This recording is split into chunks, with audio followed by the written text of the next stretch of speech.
News 24 পঞ্চম বর্ষে পদার্পণ উপলক্ষে শুভেচ্ছা জানিয়ে শুরু করছি আজকের নিউজরুম সংলাপ। স্বাগত জানাচ্ছি আমি ফখরুল ইসলাম। প্রথমেই জানিয়ে দিতে চাই, গত 24 ঘন্টায় দেশ ও দেশের বাইরে ঘটে যাওয়া খবরাখবরের শিরোনাম। স্থিতিশীলতার দিকে দেশের বন্যা পরিস্থিতি। চলতি মাসে দেশে রেমিটেন্স আয়ে নতুন রেকর্ড, বেড়েছে বৈদেশিক মুদ্রার রিজার্ভ। ঊর্ধ্বমুখী সংক্রমণে গত 24 ঘন্টায় দেশে করোনা আক্রান্ত শনাক্ত ২৯৬০ জন। এই নিয়ে মোট আক্রান্ত ছাড়িয়েছে ২,২৯,০০০। এখন পর্যন্ত মোট মৃত্যু সংখ্যা ৩,০০০। সারা বিশ্বে করোনা আক্রান্ত ছাড়িয়েছে ১,৬৭,০০,০০০, মৃত্যু ছাড়িয়েছে ৬,৬০,০০০। এইসব খবরাখবর নিয়ে আলোচনা করতে আমাদের সঙ্গে অতিথিরা যুক্ত হয়েছেন। যুক্তরাষ্ট্র থেকে লাভলু আনসারী, নির্বাহী সম্পাদক বাংলাদেশ প্রতিদিন উত্তর আমেরিকা সংস্করণ, এবং আমাদের সঙ্গে যুক্ত আছেন তৌফিক মারুফ, সভাপতি health reporters association of Bangladesh, এবং যুক্ত আছেন রিয়াজ হায়দার চৌধুরী, তিনি কিছুক্ষণের মধ্যে যুক্ত হবেন, ভাইস প্রেসিডেন্ট বাংলাদেশ ফেডারেল সাংবাদিক ইউনিয়ন, এবং আমাদের সঙ্গে যুক্ত আছেন হারুনুর রশিদ, নির্বাহী সম্পাদক বাংলা ট্রিবিউন। আপনাদের তিনজনকেই স্বাগত জানাচ্ছি। প্রিয় দর্শক, আপনারাও থাকবেন আমাদের সঙ্গে পুরো আলোচনায়। আমরা আজ আলোচনা শুরু করার আগে সারা বিশ্বের যে করোনার চিত্র সেটি একটু আপনাদেরকে জানিয়ে দিতে চাই। প্রথমেই সারা বিশ্বের মোট যে পরিসংখ্যান, সেখানে মোট আক্রান্তের সংখ্যা ১,৬৭,৭৩,৫৫৩ জন। এখন পর্যন্ত আক্রান্ত সংখ্যা, মৃত্যুবরণ করেছে এখন পর্যন্ত ৬,৬০,১৪০ জন, এবং এখন পর্যন্ত সুস্থ হয়েছে ১ কোটিরও বেশি, ১,৩৩,৯৯৫ জন। এইসব আক্রান্ত এবং মৃতের সংখ্যায় সারা বিশ্বের যেসব দেশগুলো এখন পর্যন্ত রয়েছে তাদের একটু পরিসংখ্যান একটু যদি জানিয়ে দিতে চাই। যুক্তরাষ্ট্র, আমরা গতকাল দেখেছি সেখানে মৃতের হার একেবারেই শূন্যের পর্যায়ে ছিল। আজকে আমরা দেখছি গত কয়েক ঘন্টায় ৫৪৩ জন মৃত্যুবরণ করেছে, এবং ১.৫ লাখের বেশি যুক্তরাষ্ট্রে মোট মৃতের হার, এবং আক্রান্তের সংখ্যা দিন দিন বাড়ছে। গতকাল আমরা দেখছি আক্রান্তের সংখ্যা অনেকটাই কম ছিল। এখন গত কয়েক ঘন্টায় ২৪,৯৩৩ জন আক্রান্ত হয়েছে যুক্তরাষ্ট্রে, এবং ৪৪ লাখের বেশি আক্রান্ত মোট। ব্রাজিল দ্বিতীয় অবস্থানে রয়েছে, ৩৩৮ জন মৃত্যুবরণ করেছে ব্রাজিলে, এবং ১২,০০০-এর বেশি মানুষ আক্রান্ত হয়েছে এখন পর্যন্ত, এবং সর্বমোট ব্রাজিলে ৮৮,০০০-এর মতো মানুষ মৃত্যুবরণ করেছে। এরপরে তৃতীয় অবস্থানে রয়েছে দক্ষিণ এশিয়ার দেশ ইন্ডিয়াতে ৭৭৬ জন মানুষ মৃত্যুবরণ করেছে গত কয়েক ঘন্টা। এটি এখন পর্যন্ত বিশ্বে আজকের সর্বোচ্চ রেকর্ড, এবং সবচেয়ে বেশি আক্রান্তের দিক থেকেও সর্বোচ্চ রেকর্ড, প্রায় ৫০,০০০-এর মতো আক্রান্ত ইন্ডিয়াতে। এখন পর্যন্ত ১৫ লাখের বেশি মানুষ ইন্ডিয়াতে এখন পর্যন্ত মোট আক্রান্তের সংখ্যা। এই ছিল সারা বিশ্বের যে চিত্র। বাংলাদেশের যদি চিত্র একটু জানিয়ে দিতে চাই, ২,২৯,১৮৫ জন মানুষ আক্রান্ত হয়েছেন এবং মৃত্যুবরণ করেছে একেবারে কাটায় ৩,০০০, এবং সুস্থ হয়েছে ১,২৭,৪১৪ জন মানুষ। এই ছিল সারা বিশ্ব এবং বাংলাদেশের মোট আক্রান্ত এবং মৃতের সংখ্যা করোনার। আমরা একটু সরাসরি চলে যেতে চাই আলোচনায়। লাভলু আনসারী, প্রথমে আপনাকে দিয়ে শুরু করতে চাই, এই কারণে যে দেশের রেকর্ড পরিমাণ প্রবাসী রেমিটেন্স এসেছে এই মাসে, যেটি গত মাসেও কিন্তু আমরা দেখেছি 1.83 বিলিয়ন ডলারের মতো ছিল, সেটি এখন 2.24 বিলিয়ন ডলারের মতো। গত মাসের চেয়েও যেটি বেশি, রিজার্ভও কিন্তু আমাদের এখন ছাড়িয়েছে অনেকটাই বেশি। আপনারা প্রবাসে আছেন, দেশের শিল্প প্রতিষ্ঠান যতটা অর্থনীতির জন্য গুরুত্বপূর্ণ ভূমিকা রাখে, পাশাপাশি কিন্তু প্রবাসীদের রেমিটেন্স কিন্তু বাংলাদেশের অর্থনীতিকে একটা শক্ত ভিত্তি দিয়েছে। আপনার মন্তব্য দিয়ে শুরু করতে চাই আজকের আলোচনা। দেখুন, যুক্তরাষ্ট্রে যারা আছেন তার মধ্যে যারা স্থায়ী ভাবে বসতি গড়েছেন, অর্থাৎ পরিবার পরিজন সবাই এদেশে এবং সিটিজেনশিপ গ্রহণ করেছেন, তাদের চেয়ে বেশি রেমিটেন্স পাঠান ঈদ উপলক্ষে, বিশেষ করে যারা এখন পর্যন্ত গ্রিন কার্ড পাননি কিংবা সিটিজেনশিপ গ্রহণ করেন। এটা বরাবরই একটা হিসাব। কুরবানি ঈদের আগে অনেক টাকা পাঠিয়ে থাকেন প্রবাসীরা, তবে এবার একটা ব্যতিক্রম, এবার অনেক বেশি টাকা পাঠিয়েছেন। এই জন্য যুক্তরাষ্ট্রের মতো বাংলাদেশেও আত্মীয় স্বজন, পাড়া প্রতিবেশী, পরিচিত জনেরা বিপদগ্রস্ত করোনার কারণে। সুতরাং এ দেশে যুক্তরাষ্ট্রে কুরবানির মাংস বিতরণ করা একটা বড় ধরনের ঝামেলা, সেটাকে বরাবরই এড়িয়ে চলা হয়। এবার আরো বেশি এড়িয়ে অনেকেই তারা টাকা পাঠিয়েছেন স্বজনের কাছে কুরবানি দেওয়ার জন্য, এবং করোনার কারণে যে অর্থনৈতিকভাবে বিপর্যস্ত নিকট প্রতিবেশীদের কাছে বিতরণের জন্য। এ কারণে আমরা গতকালকেও সোনালী এক্সচেঞ্জ মূলত যুক্তরাষ্ট্র প্রবাসীদের টাকা দ্রুত স্বজনের কাছে পাঠায়। তারা জানিয়েছেন যে গত বছরের তুলনায় এবার দ্বিগুণের বেশি মানুষ প্রবাসী টাকা রেমিটেন্স করেছেন, যদিও তারা টোটাল ফিগারটা দিতে পারেনি। আরেকটা বিষয় আপনি জানেন যে ঈদ উপলক্ষে যে একটা আমেজ থাকে যুক্তরাষ্ট্রে প্রবাসী বাঙালি তথা মুসলমান অভিবাসীদের মধ্যে, এবার কিন্তু তা নেই, একেবারেই নেই বলা যায়। তার কারণ এই করোনায় এখনো অনেকেই বন্দি জীবন কাটাচ্ছেন নিজের ঘরে। আবার যারা অফিসে আমরা এসেছি তাদেরকেও স্বাস্থ্যবিধি মেনে সবকিছু করতে হচ্ছে এবং এর ব্যত্যয় ঘটলে জরিমানার সম্মুখীন হতে হচ্ছে। এই জন্য ঈদের আমেজ নাই। যদিও নিউ ইয়র্কে যে সবচেয়ে বড় একটা ঈদ জামাত হয় জ্যামাইকা মুসলিম সেন্টারের আয়োজনে, প্রায় 30,000-এর বেশি বাংলাদেশি এই জামাতে অংশগ্রহণ করে। তারা আমাকে কিছুক্ষণ আগে জানিয়েছেন যে এবার কর্তৃপক্ষের অনুমতি নিয়ে স্বাস্থ্যবিধি মেনে তারা 60টি জামাত করবেন, অর্থাৎ 6 ফুট অন্তর এক এক মুসল্লি দাঁড়াতে হবে। সেজন্য তারা প্রতি ঘন্টায় একটি করে মোট 60টি জামাতের আয়োজন করেছেন। অন্যান্য মসজিদেও তাদের মসজিদ ভবনের বাইরে রাস্তায় কিংবা খোলা মাঠে একইভাবে স্বাস্থ্যবিধি মেনে জামাতের আয়োজন করেছেন। এইভাবে মোটামুটি একটা স্বাভাবিক দিকে অগ্রসর হচ্ছি। যারা new York, new jersey, Connecticut, Boston এবং ডেলওয়ারে, ফিলাডেলফিয়ায় আছি তারা কিন্তু অপরদিকে ফ্লোরিডা, ক্যালিফোর্নিয়া, আরিজোনা, মিশিগান, ভার্জিনিয়া সহ টেক্সাস এসব স্টেটে যেসব প্রবাসী বাংলাদেশি আছেন তারা কিন্তু এই সুযোগটাও এবার পাবেন না। তার কারণ সেখানে গত কয়েক সপ্তাহে অনেক বেশি সংক্রমণের ঘটনা ঘটেছে। তারা এখন শঙ্কিত এবং একটা ভীতির মধ্যে দিনাতিপাত করছেন, যেমনটি আমরা ছিলাম মার্চ, এপ্রিল এবং মে মাসে নিউ ইয়র্ক অঞ্চলে।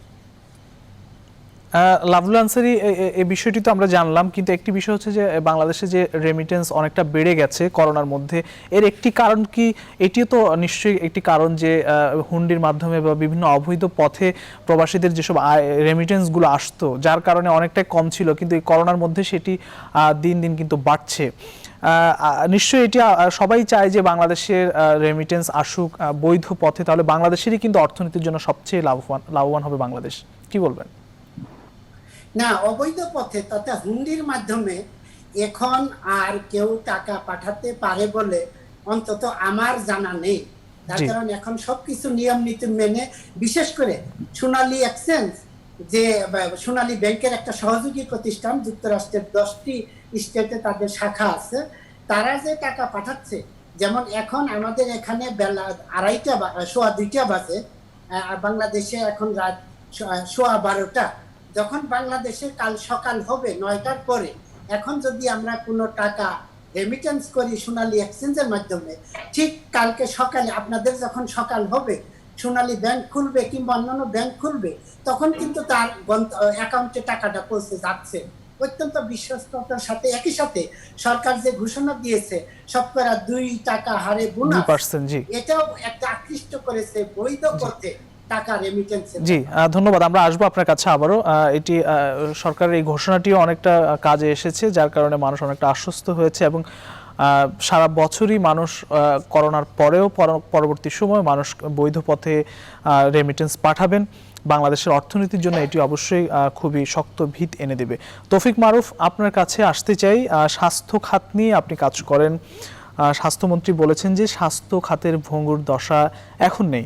আপনার কাছে কি মনে হয় যে 2-4টি অভিযান, গ্রেপ্তার কিংবা কাউকে পদচ্যুত করার মধ্য দিয়ে স্বাস্থ্য খাত সুষ্ঠু ব্যবস্থাপনায় ফিরেছে? কি বলবেন? দেখুন, আমাদের আসলে দুর্ভাগ্য যে আমাদের মন্ত্রী, এমপি কিংবা প্রশাসনে যারা থাকেন তারা আসলে কখন কিভাবে কোন কথাটি বলেন এটি হয়তো আগে খুব একটা ভেবে চিন্তে বলেন না, যার পরিণতি অনেক সময় ভোগ করতে হয় যে কথাটি বলে ফেলার পরে সেটি নিয়ে নানান সমালোচনা তৈরি হয়, নানান ধরনের বিব্রতকর অবস্থায় তারা নিজেরাও যেমন করেন, সরকারকেও ফেলে। তো এখন আমরা যদি বলি যে ভঙ্গুর অবস্থায় নেই, আসলে এই কথাটির মধ্যে দিয়ে উনি কি এক ধরনের ওনার যে স্বাস্থ্য খাতের প্রতি বা স্বাস্থ্য খাতের সঙ্গে মন্ত্রী মহোদয়ের যে দৃষ্টিভঙ্গি কিংবা পর্যবেক্ষণ, সেই জায়গাটায় হয়তো সঠিক কোনো মাত্রা নেই বা কিছুটা বিচ্ছিন্ন বা বিচ্ছেদ মূলক কোনো বিষয় থাকতে পারে, হয়তো সেটি হয়তো বা উনি বলতে চেয়েছেন। কারণ উনি কিন্তু ওই একই সঙ্গে একই মিটিং এ গতকাল তিনি সেখানে তিনি আরেকটি কথা বলেছেন, সেই কথাটিকে বরং আমি একটু গুরুত্ব দিতেই চাই, যেটি উনি বলেছেন যে স্বাস্থ্য খাতের সবসময় বাইরে বেশি প্রভাব থাকে, যে কারণে তারা ঠিক মতো কাজ করতে পারেন না। জি বরং উনি আসলে এই কথাটি যথার্থ বলেছেন, এবং এই এতদিন পরে হলেও তিনি হিসেব দিয়ে বলেছেন তিনি এই মন্ত্রণালয়ে কতদিন পর্যন্ত আছেন। এই এতদিনের মধ্যে অন্তত উনি একটি কথা সঠিক বলেছেন, বলতে পেরেছেন। এতদিন কেন পারেননি সেটি আমি ঠিক জানি না, তবে এবার তিনি বলেছেন আসলেই স্বাস্থ্য খাতের যে ভঙ্গুর দশা বলি, দৈন্য দশা বলি, কিংবা এই যে সাম্প্রতিক যে সিচুয়েশনটি আছে, সেটি সাম্প্রতিক কি শুধুমাত্র না, আগে থেকে যে দুর্নীতি বলি, নানান ধরনের অনিয়ম বিশৃঙ্খলা বলি, এটি আসলে স্বাস্থ্য খাতের এক ভঙ্গুর দশারই একটি ধারাবাহিক চিত্র মাত্র, যেটির জায়গা থেকে উনিও বের হতে পারেননি। যেমনটি আমরা এর আগে কয়েকদিন ধরেই আমরা শুনছি সাবেক স্বাস্থ্যমন্ত্রী যে যিনি ছিলেন রুহুল হক, আফমা রুহুল হক, অধ্যাপক ডাক্তার আফমা রুহুল হক, তারপরে আমাদের প্রয়াত স্বাস্থ্যমন্ত্রী মোহাম্মদ নাসিম, এই ধারাবাহিকভাবে এই সময়টা মাঝখানে কিছুদিন ছিলেন অবশ্য রওশনের সাথে দায়িত্বে ছিলেন, কিন্তু কখনই আমরা দেখিনি যে এই ভঙ্গুর দশা থেকে আসলে মুক্তি পেয়েছে স্বাস্থ্য খাত। জি আমরা ফিরবো আপনার কাছে। হারুনুর রশিদ, আপনার কাছে আসতে যে প্রবাসীদের রেমিটেন্স রেকর্ডে এ মাসে চলতি মাস শেষ না হতে রেকর্ড করেছে এবং রিজার্ভও বেড়েছে, এগুলো অবশ্যই ইতিবাচক একটি খবর। কিন্তু আমাদের মধ্যপ্রাচ্য সহ বিশ্বের বিভিন্ন দেশে প্রবাসীরা চাকরিহীন হওয়ার একটি শঙ্কাও কিন্তু দেখা দিয়েছে। এই বিষয়গুলো নিয়ে আসলে এই বিষয়গুলো ক্ষেত্রে আসলে সরকারের পদক্ষেপ নেওয়া অবশ্যই জরুরি, এক্ষেত্রে কি বলবেন? চাকরিহীন হওয়ার সংখ্যা না, অনেকেই চাকরিহীন হয়েছেন মধ্যপ্রাচ্যে, বিশেষ করে সৌদি আরব সহ আরো অনেক দেশে চাকরি হারিয়েছেন অনেক প্রবাসী। এবং আমাদের যে বিভিন্ন প্রবাসী রয়েছে তাদের এখানে কিছু খাদ্য এবং ওষুধ সহায়তা দেওয়া হচ্ছে। এটা বোধহয় 2.5 কোটি 3 কোটি টাকা এখানে খরচ করা হবে। আর যে বিষয়গুলো হচ্ছে যে এটা সবচেয়ে বড় বোঝা যাবে যে কোভিড তো এখনো যায়নি, আপনার যারা ফিরে এসেছেন তারা কিন্তু তাদের কোম্পানির সাথে এখানে যোগাযোগ করছে, তো তারা কিন্তু এখন রেসপন্স করছে না যে তারা ফিরে যেতে পারবেন কি পারবেন। কয়েকটি যারা অলরেডি ফিরে এসেছেন তারা আদৌ ফিরে যেতে পারবেন কিনা, আবার আরো কত মানুষকে ফিরে আসতে হয়, কারণ এখন নানা কারণে হয়তো বা ফিরে আসার সুযোগ নেই, সে কারণে তারা আসছেন। এবং ওখানে কিন্তু অনেকেই কর্মহীন রয়েছে। যে জিনিসটা দাঁড়াচ্ছে যে যদি এই বিপুল পরিমাণ লোক ফিরে যেতে না পারে অথবা দেশে ফিরে আসতে হয়, আপনি জানেন যে প্রায় 1 কোটির মতো বা বাংলাদেশি বিশ্বের বিভিন্ন দেশে অবস্থান করছে, তার ভিতরে মধ্যপ্রাচ্য বা সৌদি আরব দুই ধরনের, এইটাই হচ্ছে মেজর পার্ট। এবং রেমিটেন্সের যে কথাটা আপনি আলোচনা করলেন, এটি আসলে মধ্যপ্রাচ্য থেকে আসে। এটি যারা শ্রম ঘাম দেয় বিদেশের মাটিতে, আমরা যাদেরকে বলি শ্রমিক বলি আমরা আসলে সোজা বাংলায়, যারা কর্মী সেখানে, তাদের টাকা আসে। এটা কিন্তু মার্কিন যুক্তরাষ্ট্র বা ইউকে বা ইউরোপের টাকা না, এটা আপনাদের বুঝতে হবে। এখন এই যদি ধস নামে তাহলে বাংলাদেশের রেমিটেন্সে যে এখন যে আমরা আসার কথা শুনছি, এটি হচ্ছে আপনি ঈদের, এটা কুরবানির ঈদের সবচেয়ে রেমিটেন্স আসার রেকর্ড অতীতেও ছিল, এটা নতুন কোনো ঘটনা নয়, এবারও তাই যে যার সাধ্য মতো পাঠিয়েছে। কিন্তু এটা ধরে রাখাটা হচ্ছে মুখ্য। ধরে রাখার জন্য যে কি করতে হবে, অর্থাৎ আমাদের ওই জায়গায় যদি চাকরি না থাকে, সৌদি আরবে যে বলেন মধ্যপ্রাচ্যের বিভিন্ন দেশে, তারা যদি এখানে চাকরি না থাকে তাহলে আসলে এই সমস্ত লোকজনকে খুব বেশি দিন কিন্তু রাখতে পারবেন না। পরবর্তী পরিস্থিতি কোভিড এর পরে বিশ্ব প্রেক্ষাপট কোন দিকে যাবে, আপনার কাজের প্যাটার্ন কিন্তু পরিবর্তন হয়ে যাবে। আমরা কিন্তু অনেক কিছু ভাবতেই পারছি না যে কোন জায়গাটা আমরা রিস্ক করবো, শেষ পর্যন্ত কাজের ধরন পাল্টে যেতে পারে, অনেক কিছু হতে পারে। তো সেই প্রেক্ষাপটে যেটা হয়েছে, আমাদের এখানে যারা ফিরে এসেছেন তাদেরকে কিন্তু আবার যে যাবেন তাদেরকে কিন্তু নতুন করে আবার প্রশিক্ষণের ব্যবস্থা করা হচ্ছে। বিএনপিটা করছে, কেন করছে? যে তাদের হয়তো পরিবর্তিত পরিস্থিতিতে নতুন যোগ্যতার প্রয়োজন করতে পারে, এটা একটা ভালো উদ্যোগ। এখন যারা আবার থাকবেন, এটা কিন্তু একটা বড় ঘটনা যে আপনার এখন কিন্তু 700 কোটি টাকার পর্যন্ত একটি প্রজেক্ট রয়েছে এখানকার, যদি এখানে থাকেন তাদের কি কি কাজ দেওয়া হবে। আরো ধরেন 14,000 কোটি টাকার আরেকটি প্রকল্প রয়েছে, সেটি হচ্ছে প্রবাসীদের বিভিন্ন এটা হচ্ছে সহযোগীদের সহায়তায় টাকাটি মোবিলাইজ করা হচ্ছে, মানে ধারণা করা হচ্ছে কিন্তু যে আসলে বিপুল সংখ্যক লোক ফিরে আসবে। এটা এটা হচ্ছে এটা এটা আপনার দায় না, আমার দায় না, এটা সরকারের দায় দেওয়ার কিছু নেই। মূল বিষয়টি হচ্ছে যে আসলে বিশ্ব পরিস্থিতি, কিন্তু দায়ের জায়গাটি যেখানে রয়েছে, আপনি যদি তাইওয়ানের কথা ধরেন, আপনি যদি মালয়েশিয়ার কথা ধরেন, সেখানে কিন্তু ভিন্ন কিছু পরিস্থিতির সৃষ্টি হয়েছে। সেখানে কিন্তু কোভিড এর কারণে চাকরি হারানো স্বাভাবিক ঘটনা, কিন্তু কিছু মানুষকে ওখান থেকে ফিরে আসতে হচ্ছে, এবং তারা কিন্তু, আপনি তাইওয়ান দূতাবাসের সামনে কিন্তু লোকজন অবস্থান নিয়েছিল সেই 1600 কিলোমিটার দূর থেকে। তার আগে 200 মানুষ অবস্থান নিল। কেন? কারণ হচ্ছে এখানে কিন্তু ইন্টারেস্টিং কেস, বিএমএটির বৈধভাবেই তারা গিয়েছেন। ওই সমস্ত তাইওয়ানে বিশেষ করে একটি চক্র গড়ে উঠেছে যারা বাংলাদেশ থেকে লোকজনকে নিয়ে যায় এবং বৈধ কাগজপত্র কিন্তু এখানে দেখানো হয়, এবং এখান থেকে তারা জোগাড় করেন সামহাউ, এবং ওই জায়গার যে যারা এটা দেখেন তারা এটা বৈধই মনে করেন, কিন্তু পরে দেখা যায় তাদের কোনো চাকরি নাই। এবং আপনি দেখেন আমাদের ইমরান, যিনি আপনার মালয়েশিয়ায় যাকে আটক করা হয়েছে, ইমরান কবির, আমি মনে করি না সরকার এখানে যথেষ্ট ভালো ভূমিকা নিয়েছে। আমি জানি না সে সমস্যাটা কোথায়। তিনি কি বলেছেন? তিনি মূলত বলেছেন যে সেখানে প্রবাসী, বিশেষ করে বাংলাদেশিরা যে নির্বাচনের নির্যাতনের শিকার হয় তার ব্যাপারে কথা বলেছেন। তো আল জাজিরায় তিনি কথা বলেছেন। তো মালয়েশিয়া কি একটি বাক স্বাধীনতাহীন দেশ? ঘটনা তো সত্য। সেখানে আল জাজিরা যে প্রতিবেদন দেখিয়েছে সেখানে তো নির্যাতন, নিপীড়নের চিত্র ফুটে উঠেছে। তো বাংলাদেশে একটি ছেলে সেখানে সত্য কথা বলেছে, তাকে আমরা রক্ষা করতে পারলাম না, তাকে গ্রেপ্তার করে হলো, তার বিরুদ্ধে ওয়ারেন্ট ইস্যু করা হলো, এখন তাকে আবার রিমান্ডে নেওয়া হয়েছে। এই বিষয়গুলো শক্তভাবে দেখা উচিত। আমাদের প্রবাসী যারা ওখানে যান তাদেরকে যদি আমরা নিরাপত্তা না দিতে পারি, আমরা যদি তাদেরকে সুবিধা না দিতে পারি, সেই জায়গায় কিন্তু আর যে চক্রগুলো কাজ করে তার কিন্তু ঢাকায় একটি পার্ট রয়েছে। এটা কিন্তু বাংলাদেশি, খেয়াল করবেন, এটা কিন্তু মালয়েশিয়ান বা ফিলিপিন বা তাইওয়ানের কোনো চক্র না, বাংলাদেশে একটি গ্রুপ, আমাদের বাংলাদেশি আরেকটি গ্রুপ সেখানে থাকে।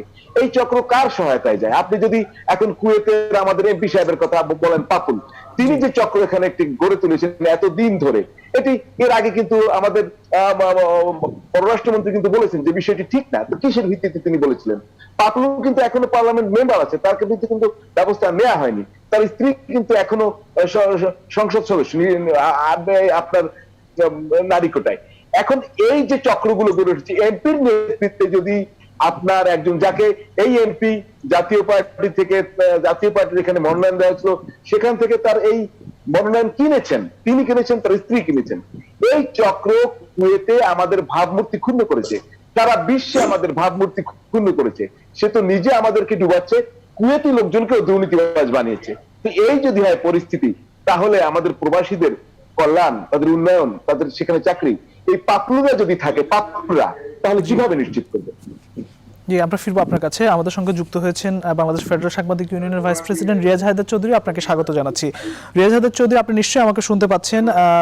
বন্যা, দেশের উত্তরাঞ্চলের লাখ লাখ মানুষ পানিবন্দী রয়েছে, মানবতার জীবনযাপন করছে, এবং সামনে ঈদ এবং করোনার ঝুঁকিও কিন্তু রয়েছে। দুর্যোগ কাটিয়ে ওঠে এখন প্রধান চ্যালেঞ্জ সামনের দিকে।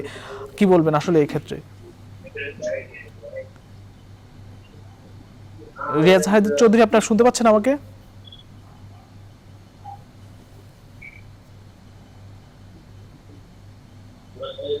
তার মাইক্রোফোনটা অফ আছে। আমরা রিয়াজ হায়দার চৌধুরী নিশ্চয়ই শুনতে পাচ্ছেন না আমাকে। আমরা লাভলু আনসারী আপনার কাছে আসতে চাই। যুক্তরাষ্ট্রে করোনায় মৃত্যু গতকাল দেখলাম শূন্যের কোঠায়, আজকে আবার দেখলাম সেখানে 300-র উপরে আমরা দেখলাম সেখানে মৃতের সংখ্যা। সংক্রমণও কিছুটা বেড়েছে, গতকাল সেখানে একেবারেই নিম্নমুখী ছিল। তারা আসলে কি সেখানে কোনো উপায় অবলম্বন করছেন কিনা? তাদের একবার অনেকটা নিম্নমুখী যুক্তরাষ্ট্রে বলা যায় হঠাৎ করেই, এবং বাংলাদেশে যেহেতু করোনা সংক্রমণ অনেকটা ঊর্ধ্বমুখী, সেই প্রেক্ষাপটে কি বলবেন? লাভলু আনসারী, আপনি শুনতে পাচ্ছেন আমাকে? আবার বলুন। যে প্রশ্ন হচ্ছে যে যুক্তরাষ্ট্রে আমরা গতকাল দেখলাম যে করোনার যে সংক্রমণ বা মৃতের সংখ্যা একেবারেই নিম্নমুখী ছিল, মৃতের হার একেবারেই কম ছিল। হঠাৎ করে আসলে তারা নিচের দিকে নেমেছে, তাদের সংক্রমণ বা এসব ঝুঁকিগুলো আজকে কিছুটা বেড়েছে যদিও, কিন্তু যুক্তরাষ্ট্র কি নতুন কোনো ব্যবস্থা বা উপায় অবলম্বন করেছে কিনা এক্ষেত্রে?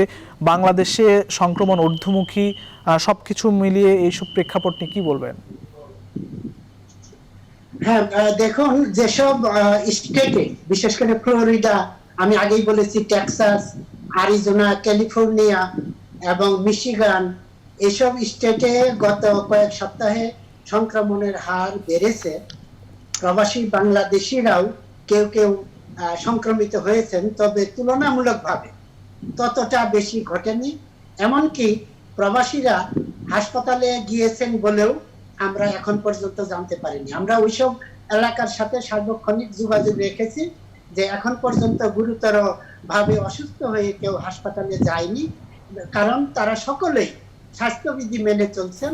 যারা ব্যবসা প্রতিষ্ঠানে যাচ্ছেন তারা সেটা মেনটেন করার চেষ্টা করছেন, যেমন মাস্ক সবসময় তারা ব্যবহার করছেন এবং সোশ্যাল ডিস্টেন্স যে 6 ফুট অন্তর অন্তর থেকে থাকতে হবে অফিসে কিংবা দোকানে কিংবা অন্য কোনো কর্মস্থলে, সেটিও তারা মেনটেন করতেছেন।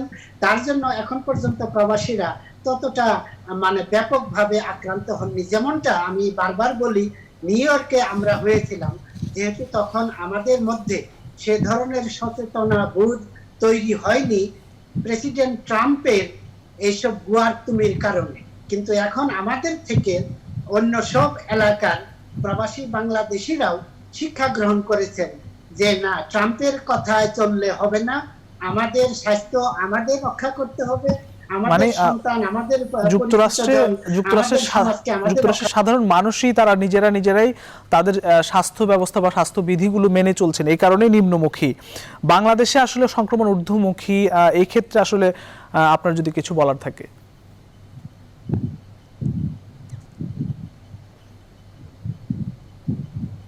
লাবলু আনসারী, আপনি শুনতে পাচ্ছেন আমাকে? আবার বলুন। মানে আপনি বলছিলেন যে যুক্তরাষ্ট্রের সাধারণ মানুষ তাদের স্বাস্থ্যবিধি মেনে চলেছে, সতর্কতা মেনে চলেছে। বাংলাদেশে অনেক ক্ষেত্রে আমরা দেখছি যে স্বাস্থ্যবিধি বা সতর্কতা অনেকেই মানছেন না, মানছেন যদিও কেউ কেউ, এবং সামনে ঈদ, এসব প্রেক্ষাপট নিয়ে যদি বলতেন। দেখুন, এই বিষয়টা দুই ভাবে ঘটতে পারে। একদিকে সামাজিক সচেতনতা, জনসচেতনতা বৃদ্ধি করতে হবে, আপনারা গণমাধ্যমে সেটা করার চেষ্টা করছেন। আরেকদিকে আইন করতে হবে। যেমন নিউ ইয়র্ক অঞ্চলে আমি বলি, আমরা এখানে আছি, আমরা দেখতেছি আমাদের স্টেট গভর্নর আইন করেছেন এবং তিনি প্রতিদিন প্রেস ব্রিফিং এ এসে সবার প্রতি অনুরোধ জানান যে আপনারা নিজেরা সচেতন হন, নিজেদের প্রয়োজনে, নিজেদের বন্ধু বান্ধব আত্মীয় স্বজন সন্তানের প্রয়োজনে স্বাস্থ্যবিধি মেনে চলুন, আর যদি তা না করেন তাহলে কঠোর শাস্তির ব্যবস্থা। যেমন গত এক সপ্তাহে নিউ ইয়র্কে প্রায় 2.5 শতাধিক বড় বড় রেস্টুরেন্টের লাইসেন্স বাতিল করা হয়েছে এবং বেশ কয়েকটি ব্যবসায়িক প্রতিষ্ঠানে $10,000 করে জরিমানা করা হয়েছে এবং বেশ কয়েকজনকে কারাগারেও নেওয়া হয়েছে। একদিকে অনুরোধ, উপরোধ এবং তারপরে আইনের প্রয়োগ, এগুলি প্রত্যেকটাই এখন নিউ ইয়র্ক অঞ্চলে কাজ করতেছে বলেই প্রতীয়মান হচ্ছে। তার কারণ আপনি জানেন যে প্রতিদিন 60 থেকে 70,000 মানুষের করোনা টেস্ট করা হচ্ছে নিউ ইয়র্ক স্টেটে।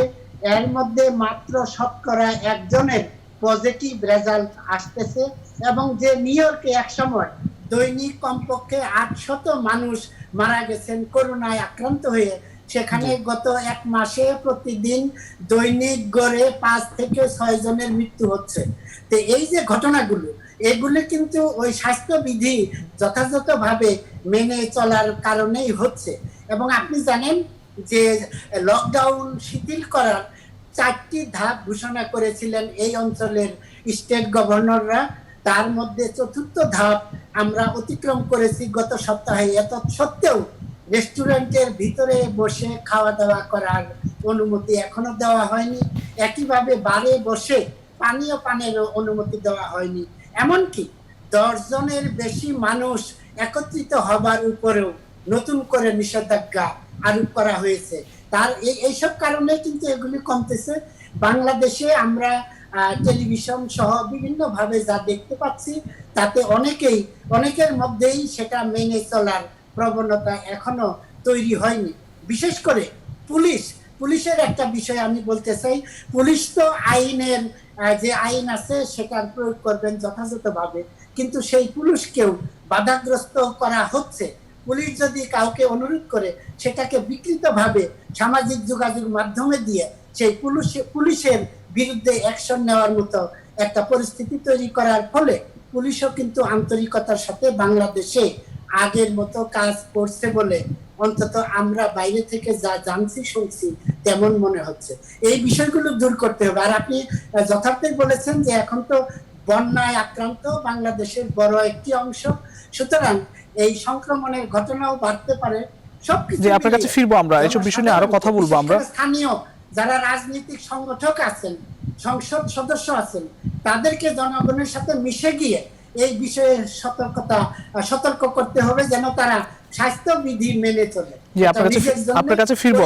আমরা একটু তৌফিক মারুফ আপনার কাছে যেতে চাই। লাভলু আনসারের কথা আপনি নিশ্চয়ই শুনেছেন যে যুক্তরাষ্ট্রে যেখানে আসলে প্রতিদিনই 800-1000 মতো মানুষ মৃত্যুবরণ করতো, তারও বেশি মানুষ মৃত্যুবরণ করতে আমরা দেখেছি। সর্বোচ্চ সংখ্যক আক্রান্ত এবং মৃত্যুর হার কিন্তু যুক্তরাষ্ট্রে। তারা কিন্তু এখন সেটি একদম নিম্নে নামিয়ে এনেছেন একমাত্র তাদের নিজেদের সতর্কতার কারণে, এবং কঠোরভাবে সেগুলো প্রশাসনও নিয়ন্ত্রণ করছে। বাংলাদেশে আসলে এই পরিস্থিতি আমরা একেবারেই দেখছি না, একদম শুরু থেকেই না। যদিও প্রশাসন অনেক চেষ্টা করে গেছেন, সাধারণ মানুষ মানছে না, মাস্ক পরা বাধ্যতামূলক করা হয়েছে, কিন্তু সেটিও অনেকে আমরা এখনো দেখছি যে রাস্তাঘাটে অনেকে মাস্ক পরছেন না। এই প্রেক্ষাপটে কি বলবেন জনাব তৌফিক মারুফ? দেখুন, শুরু থেকে আমি যদি ঈদের আগে, রোজার ঈদের আগের কথা বলি, তখন থেকে মূলত বাংলাদেশের এই যে সিস্টেমটি, অর্থাৎ পাবলিক অ্যাওয়ারনেস এর বিষয়টি, এটি আর কাজ করছে না। এমনকি যে টেকনিক্যাল কমিটি, অ্যাডভাইজারি কমিটি আছে, তারা যে একের পর এক সুপারিশ করছেন, সেগুলো আসলে কোনো বাস্তব রূপ আমরা দেখতে পাচ্ছি না। তো এই জিনিসটি আমি বিষয়টিকে এইভাবে বলি যে আমি অন্তত মনে করি না যে বাংলাদেশের এই মুহূর্তে কোনো মানুষ জানে না যে করোনা কি হয় বা করোনার সমস্যাটি কি, সেটি প্রতিকারটি কিভাবে করতে হবে এবং মাস্ক পরতে হবে, প্রয়োজন মতো সাবান পানি দিয়ে হাত ধুয়ে নিতে হবে, এই বিষয়গুলো জানে না এমন কোনো মানুষ বোধহয় নেই। কারণ যেইভাবে প্রচারণা হয়েছে বা চলছে এখন পর্যন্ত, কিন্তু আইনের কি কঠোর প্রয়োগ দরকার কিনা আসলে এই মুহূর্তে? আমি সেই জায়গাটিতে আসছি। আমি দুইভাবে বিষয়টি, তিনভাবে। একটি হচ্ছে যে গভর্নমেন্টের জায়গা থেকে এটি পারছেন না। কেন পারছেন না? জীবন জীবিকার প্রশ্ন তখন তোলা হয় যে জীবন থাকলে জীবিকা চলবে। কিন্তু এই জায়গায় গভর্নমেন্টের যে শুধুমাত্র যখনই আমরা সমালোচনা করি বা বিভিন্ন প্রশ্ন তুলি, তখন মনে হয় এইভাবে যে কোভিড মোকাবিলাটা শুধুমাত্র স্বাস্থ্য মন্ত্রণালয়, স্বাস্থ্য অধিদপ্তর জুড়েই থাকবে বা আছে এমনটি। কিন্তু যখন মাননীয় প্রধানমন্ত্রী থেকে শুরু করে সবাই কিন্তু সব মন্ত্রণালয়কে একত্রিতভাবে কাজ করার নির্দেশনা বারবার দিচ্ছেন, সেই ক্ষেত্রে অন্য মন্ত্রণালয়গুলোর অ্যাক্টিভিটিস আসলে মোটেই দেখা যাচ্ছে না, একদম মোটেই দেখা যাচ্ছে না। আপনি যে কথাটি বললেন, দেখুন, এই যে মাস্কের জন্য যে নির্দেশনা, এটি এর আগেও কিন্তু দেওয়া হয়েছে। সর্বশেষ সম্প্রতি যে বাধ্যতামূলক করা হলো, আগেও কিন্তু গভর্নমেন্টের নির্দেশনা প্রজ্ঞাপন সেটি কিন্তু বাধ্যতামূলকই হয়। তারপরও এবার স্পেশালি মাস্কটিকে বাধ্যতামূলক করে আরেকটি সার্কুলার দেওয়া হয়েছে। তারপরও পথে ঘাটে দেখেন যে কোনো কিন্তু সেটির আমরা লক্ষণ মানার কোনো লক্ষণ দেখছি না। এমনকি এখন পর্যন্ত পুলিশ প্রশাসনের পক্ষ থেকে একজন নাগরিককেও যে মাস্ক না পরার জন্য কোন ধরনের জরিমানার আওতায় আনা হয়েছে, সেটি আমরা দেখছি না। যেমন আনসার ভাই যে জিনিসটি বললেন যে নিউ ইয়র্কের যে চিত্রটি দিলেন, আমরা অত দূরও যেতে চাই না। পার্শ্ববর্তী দেশ কলকাতায় কিন্তু প্রতিদিন 250, 300, 400 মানুষকে সাজা দেওয়া হচ্ছে, শাস্তি দেওয়া হচ্ছে মাস্ক ব্যবহার না করার জন্য। তো আমরা কেন সেই জিনিসটি পারছি না? আমরা যখন দেখছি যে বাংলাদেশের মানুষ বলা হয় অতি স্বাধীনচেতা, তারা কোনো কিছু মানছেন না। আর একটি বিষয় যে ভয় কমে গেছে, হ্যাঁ ভয় কমে গেছে, এটি যৌক্তিক কারণে। আপনি শুরুতে একটি কথা বলছিলেন, সেই কথাটা আমি আসলে একটু দ্বিমত করতে চাই যে বাংলাদেশে আসলে সংক্রমণ যে ঊর্ধ্বমুখী, সেই কথাটি কিন্তু অন্ততপক্ষে তথ্যপত্র কিন্তু তাই বলছে না। তথ্যপত্র এটি বলছে যে বাংলাদেশ অনেকদিন পর্যন্ত স্থবির অবস্থায় আছে সংক্রমণ এবং মৃত্যুর জায়গাটিতে। বরং এখন বড় চ্যালেঞ্জ হচ্ছে আমরা উপরে যাচ্ছি না বুঝলাম, কিন্তু নিচে নামতে তো হবে। কিন্তু আমরা নিচে কেন নামতে পারছি না, এটি একটা বড় চ্যালেঞ্জ। তো আমরা যদি এখন নিচে নামতে পারি, সেটি যতটুকু নামবো সেই জিনিসটির দিকে আমাদের যেতে হবে। আমি একটি একেবারে আজকের একটি তথ্য দিয়ে বলি। এখন আমরা আজকে জানি যে 3000 এ পর্যন্ত মৃত্যু আজকে পর্যন্ত 3000 এসে ঠেকেছে। এখন দেখুন, প্রথম 1000 সংক্রমণ 1000 মারা গেছেন কিন্তু 84 দিনে, দ্বিতীয় 1000 মারা গেছেন 25 দিনে, আর তৃতীয় 1000 মারা গেছেন 23 দিনে। এর মধ্যে দিয়ে একটি চিত্র ভেসে ওঠে, পার্সেন্টেজটি যদি আমি করি, সেটি হচ্ছে প্রথম যে 84 দিন থেকে 84 দিনে যে 1000 মারা গেলেন, তারপরে লাভটা একদম খুব দ্রুত একটি লাভ হচ্ছে, অর্থাৎ মাঝখানে 59 দিনের গ্যাপ হয়ে গেছে, অর্থাৎ 84 দিনের থেকে 25 দিনে নেমে এসছে। কি দ্রুত এতগুলো মানুষ মারা গেছে। তো এইখানে পার্সেন্টেজটি আমি করে দেখেছি যে 62% গ্যাপ। তো এই দ্বিতীয় পর্যায়ে, অর্থাৎ এই যে 1000 হলো, এই 1005 জুলাই থেকে এই পর্যন্ত এই 1000 হয়েছে 23 দিনে। কিন্তু আমি যদি ওই 62%কে ধরি, তাইলে এখন বাংলাদেশে মৃত্যু হার থাকার কথা ওই 84-র সাথে তুলনা করলে 6500, একেবারে সরকারি হিসেবটাই, কিন্তু সেইটি নেই, হয়েছে 3000। এই যে স্মল একটি জাম্প, এইটিকে কিন্তু আমলে নিতে হবে। অর্থাৎ সংক্রমণ যদি ঊর্ধ্বগতিতে থাকতো, তবে কিন্তু মৃত্যুটাও ওই রেশিওতে অনেক বেড়ে যেত। আপনি পথে ঘাটে দেখেন মানুষ যেভাবে চলাফেরা করছে, আমরা বলতে পারি পরীক্ষা কম, কিন্তু পরীক্ষা এখন একটি এমন অবস্থা হয়েছে, আপনি রাস্তাঘাটে যদি এটি যে কোনো সময় আমরাও দেখতে পারি যে যারা পরীক্ষা করতে চেয়েছিলেন তাদের কতজন পরীক্ষা করতে পারেননি, বিভিন্ন সমস্যা, বিভিন্ন এই টানাহেঁচড়া, বিভিন্ন ভোগান্তির কারণে। এটি কিন্তু একটু খুঁজে দেখা দরকার। কিন্তু আমরা কি বড় ধরনের ঝুঁকির দিকে, এই যে ঈদকে ঘিরে আমরা মানুষের যে অসতর্কতা, আমরা কি বড় ধরনের ঝুঁকির দিকে যাচ্ছি কিনা আবারও? হ্যাঁ, অবশ্যই এই জায়গাটিতে অ্যাড্রেস করতে হবে। আমি যেটি বললাম যে আমাদের প্রথমত চ্যালেঞ্জ এখন হচ্ছে আমরা যাতে আর উপরের দিকে না যাই, আমরা যাতে নিচে যাই। আর দ্বিতীয় চ্যালেঞ্জ, যেটি এখন সবচেয়ে গুরুত্বপূর্ণ, এই যে ঈদ ঘিরে যে মুভমেন্ট, জনচলাচল, এটি যদি সার্বিকভাবে নিয়ন্ত্রণ করা না যায়, আমরা একদম নিশ্চিতভাবেই বলতে পারি আগে রোজার ঈদের সঙ্গে তুলনা করে যে আগামী 15 দিন পরে, ঈদের বাকি আছে 3 দিন, অর্থাৎ 15 দিন পরে বাংলাদেশে আবার একটি হাই জাম্প আমরা দেখতে পাবো, যদি এর মধ্যে কাকতালীয় কোনো ঘটনা না ঘটে। তবে একটি বিষয় দেখুন, এর মধ্যে সূক্ষ্ম একটি বিষয় কিন্তু ঘটে গেছে। আমরা যেমন সরকার যেহেতু বুঝতে পেরেছে যে এর আগে সবাইকে ওরকম আগের মতো লকডাউন কিংবা নিষেধাজ্ঞা সেটি আসলে মানানো যাচ্ছে না, তবে গভর্নমেন্ট কিন্তু একটি কাজ করেছে। গভর্নমেন্ট সব অফিসকে স্টেশন লিভ করতে না বলে দিয়েছে, এমনকি প্রাইভেট সেক্টর, আপনি আমরা যে আপনার কাছে আলোচনা ফিরবো, সব জায়গায় কিন্তু এই নির্দেশনা দেওয়া হয়েছে যে আমরা আবারও শুনবো আপনার কথা, শুনবো আমরা একটু রিয়াজ হায়দার চৌধুরী অনেকক্ষণ ধরে অপেক্ষা আছেন, আপনি শুনতে পাচ্ছেন রিয়াজ হায়দার চৌধুরী? হ্যাঁ, শুনতে পাচ্ছি। জি, আপনার কাছে প্রশ্ন হচ্ছে যে আমাদের সারা দেশে করোনার পাশাপাশি কিন্তু বন্যার একটি প্রকোপ লক্ষ্য করা গেছে, লাখ লাখ মানুষ উত্তরাঞ্চলে পানিবন্দী রয়েছে, সামনে ঈদ আছে, সংক্রমণের ঝুঁকিও কিন্তু একই সঙ্গে রয়েছে, মানুষ বাড়ি ফিরছে, প্রধান চ্যালেঞ্জ আসলে এসব দুর্যোগগুলো মোকাবেলা করা সরকারের সামনে, কি বলবেন? আসলে এতক্ষণ আলোচনা যে কথাগুলো অন্য আলোচক আমাদের বন্ধুরা বলছিলেন, বিশেষ করে শুরু থেকে হারুনুর রশিদ ভাই সহ যারাই এখন বলছেন, অত্যন্ত তাৎপর্যপূর্ণ। আমিও একমত পোষণ করছি। প্রধানত আসলে প্রয়োজন আমাদের সচেতনতা, এবং সরকারের যে পদক্ষেপগুলো সেগুলোকে আমাদের সমর্থন করা দরকার। আবার আমাদের যে জাগর চৈতন্য বোধ, আমাদের যে দুর্নীতির বিরুদ্ধে, অপতৎপরতার বিরুদ্ধে, অন্যায়ের বিরুদ্ধে যে চেতনাবোধ, সেটাও শানিত রাখতে হবে। সবচেয়ে বড় কথা হলো ভাবতে হবে যে এই দেশ, এই জনসমাজ, এটি আমারই পরিবার, আমারই সমাজ, আমারই রাষ্ট্র। এই বোধটুকু কাজে লাগাতে পারলেই বা শানিত করতে পারলেই বোধ করি সংকটের সমাধানের পথে আমরা এগিয়ে যেতে পারবো।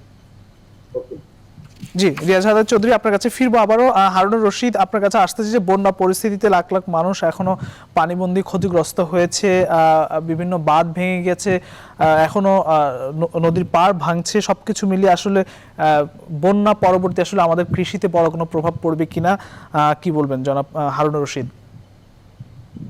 এটা তো সহজ উত্তর, আপনি যেটা বললেন যে প্রভাব তো পড়বে না কেন, কিন্তু এটা হচ্ছে একটা মানে আমাদের জন্য যেটা হয়েছে, এটা হচ্ছে যে একটা আরেকটি নতুন দুর্যোগ এখানে দেখা দিচ্ছে। আপনি একটু যদি রিলেট করেন, এই যে সমস্ত অঞ্চলে এখন বন্যা পরিস্থিতি, অর্থাৎ মানুষ পানিবন্দী রয়েছেন, তাদের ঘরে থাকতে পারছেন না, এবং খাবার সংকট, আপনি এর সাথে কিন্তু পোশাক শ্রমিকদের একটা কানেকশন তৈরি করতে পারবেন। অর্থাৎ এদের বাড়ি কিন্তু একটা অংশের বাড়ি সেখানে, অর্থাৎ শ্রমজীবী মানুষ যে সমস্ত এলাকায় বন্যা আছে তারা ঢাকা শহরে আছেন, পোশাক শ্রমিক হোক, তাদের বাড়িও কিন্তু ওখানে। আজকেই কথা বলছিলাম বিভিন্ন জায়গায়, যেটা হচ্ছে যে আপনি সংকটটা কিভাবে তৈরি হচ্ছে, যে তারা এখানে কিন্তু ইনকাম আগের মতো নাই।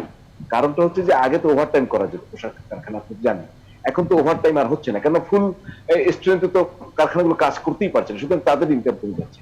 ওই গ্রামে যে তার আত্মীয় স্বজন বা বাবা মা রয়েছেন তারা এখন বন্যার্থ, তাদের কিন্তু এখন সংকট, সব মিলিয়ে কিন্তু একটা দ্বৈত সংকটের একটা চাপ। এখন এটাকে যদি সারা দেশে আপনি বিবেচনা করেন, সেই চাপটি কিন্তু তৈরি হচ্ছে। এখন সরকার তার মতো করে কিন্তু করার চেষ্টা করছে। একটি বিষয় আমার কাছে খুব স্পষ্ট মনে হচ্ছে, আপনি করোনার শুরুতে যদি দেখেন, আমি সাধারণ মানুষের উদ্যোগগুলো দেখছিলাম, বিভিন্ন সংগঠনের উদ্যোগগুলো দেখছিলাম, কিন্তু সেগুলো যেন মিয়ে গেছে। অর্থাৎ এত বড় দুর্যোগ, করোনা তো আপনি সবাই বলে যে দ্বিতীয় মহাযুদ্ধের চেয়েও একটা বড় দুর্যোগ, এত বড় দুর্যোগ যেটা সামাল দিতে আপনি কিন্তু ব্যক্তিগত বা সরকারের বাইরে যে প্রতিষ্ঠানগুলো তাদের উদ্যোগ, একমাত্র ব্র্যাক ছাড়া ব্র্যাক কিছু কাজ করছে, উদ্যোগ কিন্তু আমরা দেখতে পাচ্ছি না। এইটা আমার কাছে খুব ইন্টারেস্টিং মনে হয় যে এটা কেন নেই। কারণ হচ্ছে দেশে কিন্তু এখনো বিত্তশালী লোকজন রয়েছে, দেশে কিন্তু এখনো অনেক পুঁজিপতিরা রয়েছেন।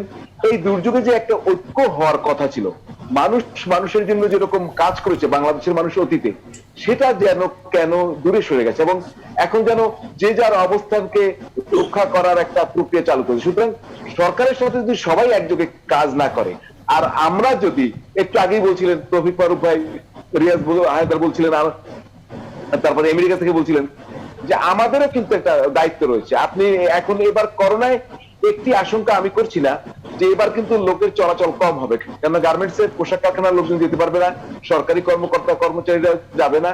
একই সঙ্গে আপনার একটা বড় অংশ কিন্তু গত ঈদে এবং তারপরে চলে গেছে।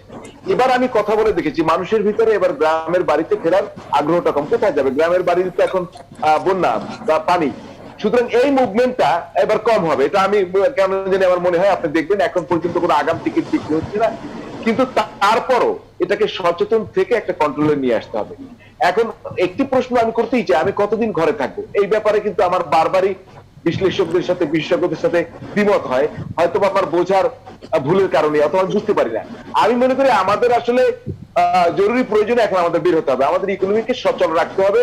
আপনি এই রেমিটেন্স দেখে আমরা খুশি হয়েছি, সুতরাং দেশের অর্থনীতির চাকাও সাধ্যের মধ্যে সচল করতে হবে। যেটা আমাদের করতে হবে, এই করোনায় যে সামাজিক দূরত্ব, যে স্বাস্থ্য নিরাপত্তা মানতে হবে, এইটা আমাদের মানতে হবে। এখন ঘরে বসে আর করোনা দূর করার সময় আমার নেই, অপ্রয়োজনে আমি বের হব না, কিন্তু জরুরি প্রয়োজনে আমাকে ইকোনমির জন্য যেতে হবে, আমার কাজের জন্য যেতে হবে। কিন্তু একটাই, আমাকে স্বাস্থ্য নিরাপত্তা, আমার যে সামাজিক দূরত্ব, আমাকে যা যা ব্যবহার করার সেটা ব্যবহার করতে হবে। এটা করে আসলে ইকোনমি সচল রাখতে হবে, কারণ এরকম তো মাসের পর মাস আমরা ঘরে বসে থাকতে পারবো না। আর একটা বিষয় অ্যাড্রেস করি, এই যে মাস্ক নিয়ে কথা হচ্ছে, বাংলাদেশে যে শাস্তি ব্যবস্থা করেছে, আমি আবারও বলি এই শাস্তি এখন প্রয়োগ করা উচিত না, আমি দ্বিমত পোষণ করি। কারণ মাস্কের স্পেসিফিকেশন এখনো মন্ত্রণালয় বা অধিদপ্তর থেকে দেয়া হয়নি। আমি কোন মাস্ক করব? এই যে সার্জিক্যাল মাস্ক করব, না দর্জির কাছে বানানো এই যে কাপড়ের মাস্ক করব? চিকিৎসকরা বলছেন আমাদের জন্য উপযোগী সার্জিক্যাল মাস্ক। এখন একটি সার্জিক্যাল মাস্কের দাম 30 টাকা এবং ওয়ান টাইম ইউজ করতে হয় এটি। এখন আপনি ধরুন একজন রিক্সা চালক, ধরুন একজন শ্রমজীবী, তার পরিবারে 5-6 জন লোক, তারা বাইরে কাজ করতে যেতে হয়, তাহলে ওই পরিবারে 5-300 টাকার মাস্ক লাগবে ডেইলি। আমি মনে করি সরকার শুধু না, বিভিন্ন প্রতিষ্ঠানকে, বেসরকারি প্রতিষ্ঠান, এনজিও, তাদেরকে এখন মাস্ক ত্রাণ হিসেবে দেওয়া, এটা ব্যাপকভাবে ছড়িয়ে দিতে হবে।